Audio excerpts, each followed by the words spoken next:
identity is secured that I'm loved by my heavenly Father. मेरी पहचान इस बात में है, इस बात में सुरक्षित है कि परमेश्वर मुझसे बहुत प्रेम करता है। I don't do what I do so that I can get brownie points from God and so that God will love me more. He already loves me with an everlasting love.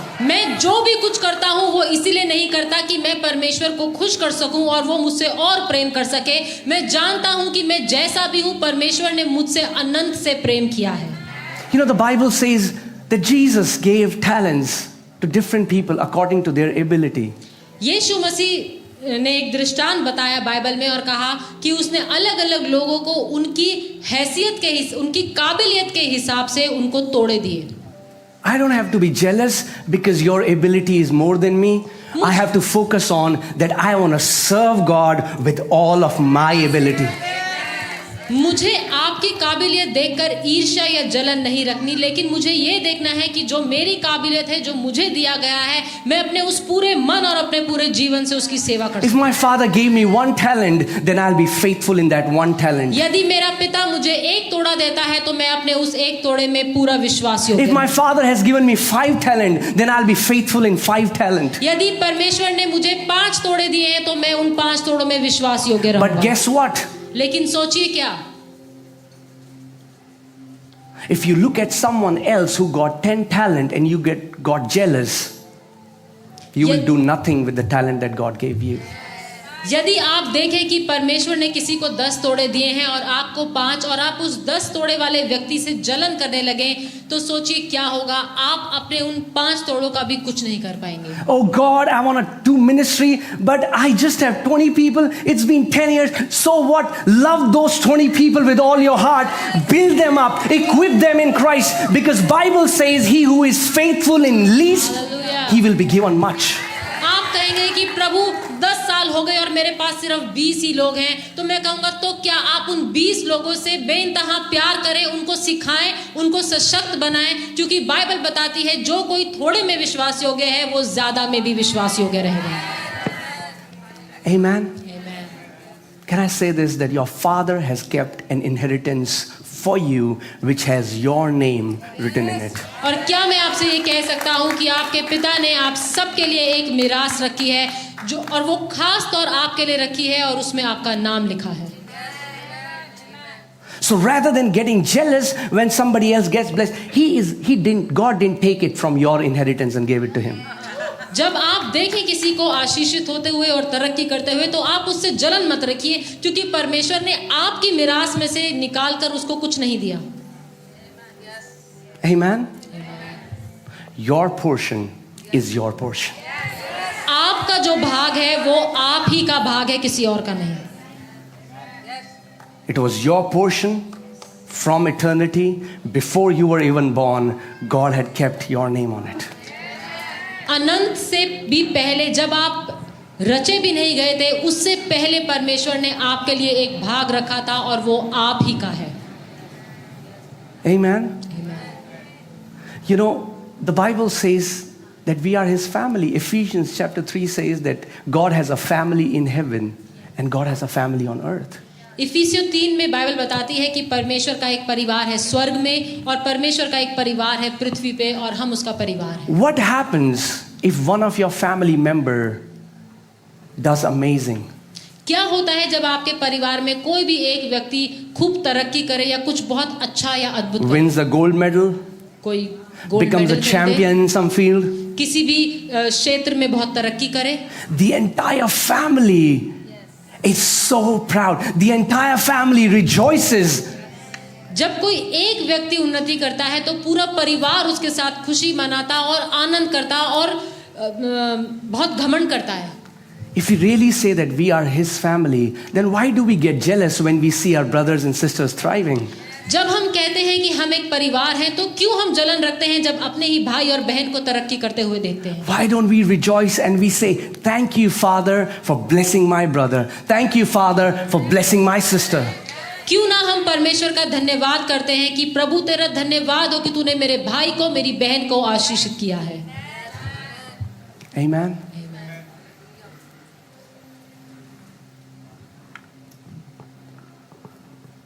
Don't let the enemy steal the joy of your salvation. होने दें कि शैतान आपके उस उद्धार के आनंद को ना चुरा पाए। So many of us are trying to build an external world wherein we have completely ignored an internal world. हम में से बहुत से लोग अपनी उस बाहरी दुनिया को बनाने में लगे हुए हैं, जबकि हमारा अंदरूनी मन, हमारा भीतरी जीवन बिखरा हुआ है। Some people are carrying that bitterness for what has happened 30 years ago. कई लोग अपने मन में जो उनके साथ 30 साल पहले हुआ उसकी कड़वाहट आज तक लेकर घूम रहे हैं। And they don't allow God to heal them. और वो इस परमेश्वर को अनुमति नहीं देते कि परमेश्वर उनको इस कड़वाहट से छुटकारा दे। The Bible says, do not remember the former things. Behold, I am about to do a new thing in your life. Bible बताती है कि पुरानी बातों को भूल जाओ और देखो मैं तुम्हारे बीच एक नई बात करने वाला हूँ। If you keep beholding the old things, you will never be able to see the new things that God has in store for you. यदि आप हमेशा अपनी पिछली पुरानी बातों पर ध्यान लगाए रखेंगे, उनको पकड़े रखेंगे, तो आप नजरअंदाज कर देंगे और नहीं देख पाएंगे उन नई बातों को जो परमेश्वर आपके जीवन में करना चाहता है। And one thing the enemy plays tricks with our mind is he convinces us by telling us no one understands me. और एक झूठ जो शैतान हर एक विश्वासी से बोलता है कि कोई भी तुझे समझ नहीं सकता। Oh brother, if you knew what I had gone through.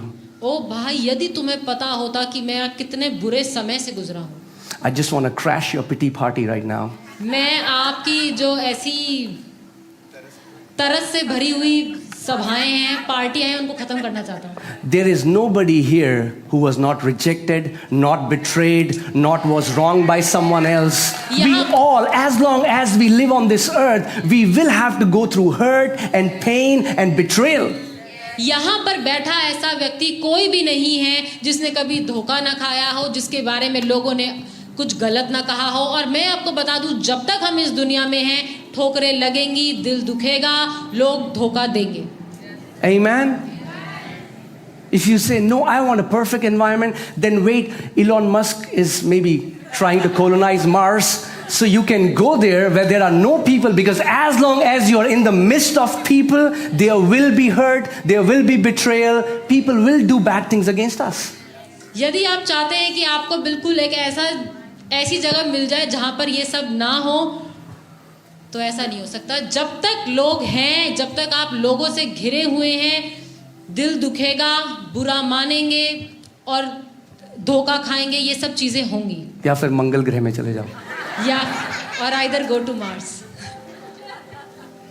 right? But it is in those situations God teaches us to love like Him. लेकिन ऐसी ही परिस्थितियों में परमेश्वर हमें सिखाता है प्रेम करना।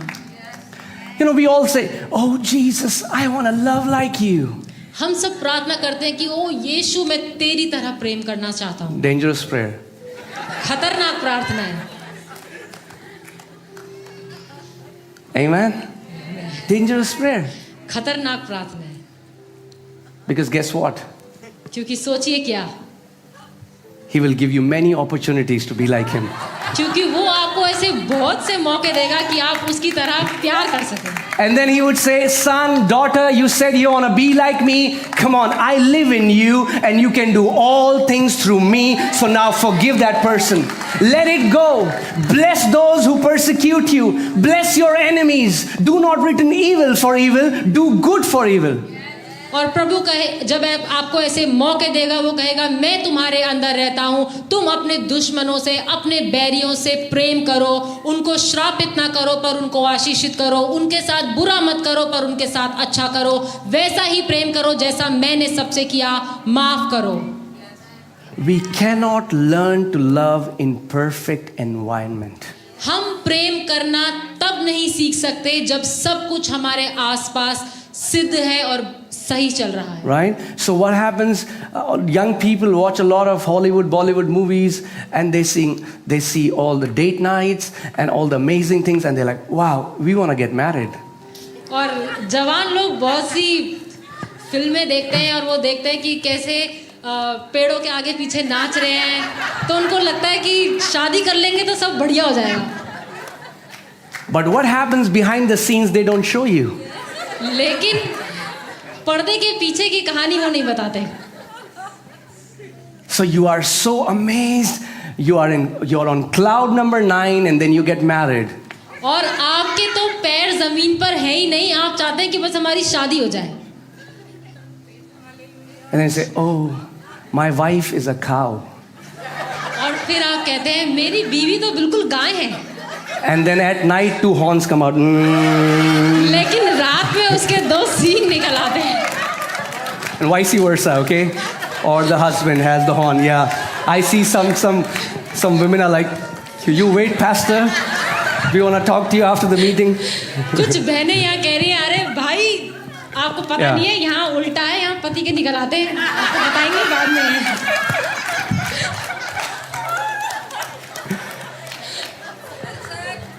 Right?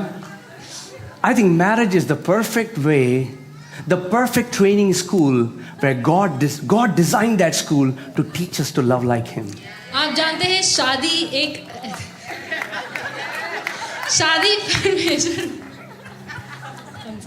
शादी परमेश्वर ने एक ऐसी चीज रखी है जहां पर परमेश्वर चाहता है कि हम बिना शर्तों वाला प्रेम करना सीख सकें। You know, Jesus told Peter, if anybody wrongs you, you need to forgive them 70 times 7. One brother was asking me, how will one person wrong you 70 times 7? He was not married.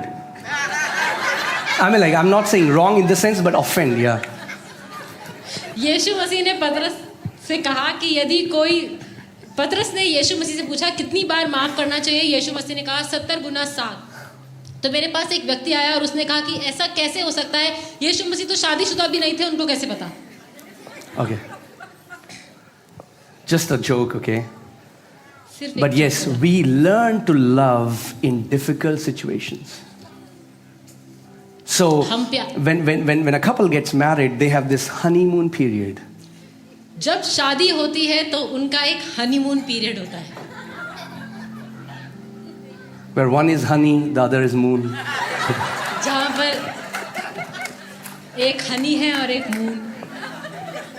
And then when they come back, the real training starts. लेकिन जब वो उस honeymoon से आते हैं तो उनकी असली ट्रेनिंग शुरू होती है। And it's very similar when new people come to church. और ये बिल्कुल वैसा ही है जब नए लोग कलीसिया में आते हैं। So, wow, this church is amazing. वो आते हैं, कहते हैं वाह ये church I found my family. ओ मुझे मेरा परिवार मिल गया। And then they meet difficult people. और फिर वो थोड़ा मुश्किल लोगों से मिलते हैं। Somebody doesn't greet them the way they wanted them to greet them. कोई लोग उनसे उस तरीके से नहीं मिलते जैसा कि वो चाहते थे कि उनसे मिला जाए। They see a group that has gone to a restaurant and they were not invited. और वो देखते हैं कि कुछ लोग हैं जो रेस्टोरेंट गए और हमें नहीं बुलाया। And something starts boiling in them. और फिर उनके अंदर कुछ होने लगता है। And that is the time we learn to love like Jesus. और वही वो समय है जब हम यीशु की तरह प्रेम करना You know, somebody came to me and he was like, Pastor, I'm so offended. You know, these groups, they keep going to restaurants and they do party and they don't invite me. I said, brother, I'm with you. They don't invite me as well. और एक भाई मेरे पास आया और कह रहे कि भाई मैं बहुत ही बुरा माना हुआ हूँ, एक झुंड है, ये लोग जाते हैं, खूब मस्ती करते हैं, खाते पीते हैं और कभी भी मुझे नहीं बुलाते। और मैंने कहा भाई मैं भी तुम्हारे साथ हूँ, वो मुझे भी कभी नहीं बुलाते। Amen. All right. The reason why we gather is because of the blood Jesus Christ has shed. And He calls us His family. एक कारण जिसकी वजह से हम सब मिलते और इकट्ठे होते हैं वो है कि यीशु ने हमारे लिए अपना लहू बहाया, हम सब एक परिवार हैं। And in this gathering, we learn to love like Him. और जब हम ऐसे मिलते हैं हम सीखते हैं कि कैसे हम एक दूसरे से प्रेम करें। Amen. Come on, let's open our Bibles to Hebrews chapter 12 verses 15. इब्रानियों 12 उसका 15 हम देखेंगे। The Bible says, looking carefully, lest anyone fall short of the grace of God. और ध्यान से देखते रहो, ऐसा ना हो कि कोई परमेश्वर के अनुग्रह से वंचित रह जाए। Everything in our life is because of His grace. जो कुछ भी हमारे जीवन में है वो उसके अनुग्रह के द्वारा है। We are saved by grace. हमने उद्धार पाया अनुग्रह के द्वारा। Everything that God has done in our life is by grace. जो कुछ भी प्रभु ने हमारे जीवन में किया वो उसके अनुग्रह के द्वारा है। We cannot earn it, हम उसे खरीद नहीं सकते, but you know what we can do? लेकिन आप जानते हैं हम क्या कर सकते हैं? We can fall short of it. लेकिन हम उससे वंचित रह सकते हैं। And so many times, you know, over the decade where I've done ministry and I have gone to places and seen people, and I've always seen, Lord, why is it that for some people it's so hard? और अपने इन सेवकाइयों के सालों में मैंने देखा और मैंने कई बार प्रभु से पूछा कि प्रभु ऐसा क्यों है कि कुछ लोगों के लिए बहुत मुश्किल है। Why does it seem like grace is ineffective in their lives? ऐसा क्यों लगता है कई बार कि उनके जीवन में ये अनुग्रह जो है वो कार्य नहीं कर रहा? When your word says that, you know, we are blessed with every spiritual blessing in the heavenly places. जब परमेश्वर का वचन कहता है कि हम हर एक आत्मिक आशीषों से आशीषित। When your word says that the joy of the Lord is our strength, when your word says that you have given us your peace, और जब प्रभु तेरा वचन कहता है कि तेरा आनंद ही मेरा बल है और तूने हमें अपनी शांति दी है, here is the scripture that teaches us why. ये है वो आयत जो हमें सिखाती है कि क्यों ऐसा होता है। Not looking casually, but looking carefully, lest anyone fall short of the grace of God.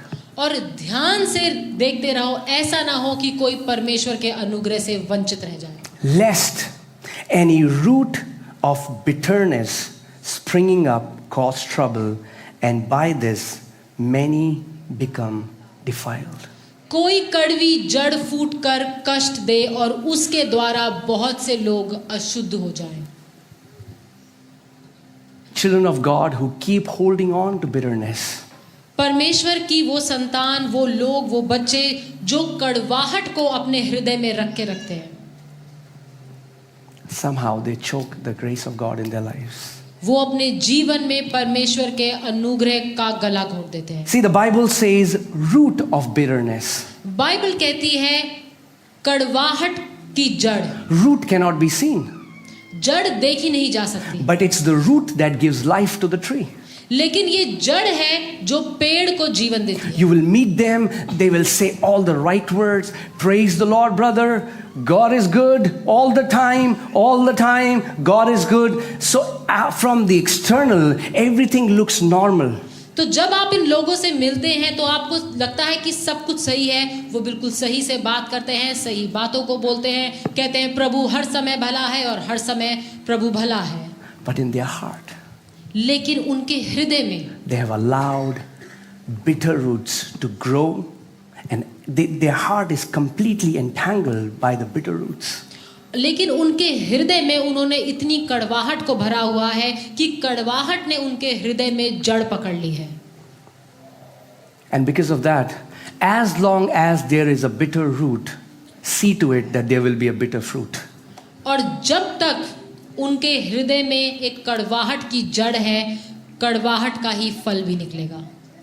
They can pray, they can fast, they can do all things, but if they don't do a self-inventory check and see if they don't uproot that bitterness, they will never understand why the grace of God is choked in their life. और वो कितना ही प्रार्थना उपवास ना कर ले, लेकिन जब तक वो खुद अपने हृदय में नहीं देखेंगे और कि कैसे उनके हृदय में इतनी कड़वाहट भरी है और वो उसके लिए कुछ ना करें, तो उनको नहीं समझ में आएगा कि क्यों परमेश्वर का अनुग्रह उनके जीवन में कार्य नहीं कर रहा। You know, Sadducees and Pharisees were the most religious people. सदूकी और फरीसी सबसे ज्यादा धार्मिक लोग थे। They used to pray the most, वो सबसे ज्यादा प्रार्थना fast करते, the most, उपवास करते, lift their hands in public synagogues. और वो आराधनालयों में अपने हाथ उठाते। They were very disciplined in giving their tithes. They were very disciplined in giving their offerings to God. अपने दशवांश और भेंट देने में वो बहुत सही थे, सही तरीके से देते थे। But still their heart was filled with envy and jealousy and bitterness. लेकिन फिर भी उनके हृदयों में ईर्ष्या भावना और कड़वाहट थी। And when Jesus looked at their heart, he said, "You are of your father the devil." और जब यीशु ने उनको देखा तो उन्होंने कहा कि तुम अपने पिता के हो जो कि शैतान है। Many times we focus so much on, and I'm all for fasting and praying, but if that is not flowing from a pure heart, even the fasting is defiled, even the praying is defiled, even our leading the church is defiled. Anything that comes from a contaminated source is contaminated. और मैं प्रार्थना और उपवास के खिलाफ नहीं, ये बहुत अच्छी बात है, लेकिन यदि प्रार्थना और उपवास एक सही उद्देश्य, सही मकसद के साथ ना किया जाए तो जो कुछ भी हम कर रहे हैं वो सब कुछ परमेश्वर के सामने दूषित है। Thank you for this pin drop silence. इतनी शांति के लिए धन्यवाद। Amen. Well, I would believe that Lord is doing something in our heart. और मैं विश्वास कर रहा हूँ कि प्रभु हमारे हृदयों में कुछ कर रहा है। See, a root takes time. The seed has to go deeper, and it takes time for the root to grow. एक बीज को अंदर जाकर और जड़ पकड़ने में समय लगता है। It's the same with bitterness. ऐसा ही कड़वाहट के साथ भी है। You know what is the amazing thing? आप जानते हैं अद्भुत बात क्या है? That the word of God is also seed. कि परमेश्वर का वचन भी एक बीज है। If we allow the word of God, which is the seed of God, to go deeper and that seed takes root, guess what? It is going to uproot every other seed. यदि हम परमेश्वर के वचन को ये अनुमति दें कि वो हमारे भीतर जाए और जड़ पकड़ ले, तो वो हर एक उस बात को जो दूषित है वो उसको निकाल फेंकेगी। Amen?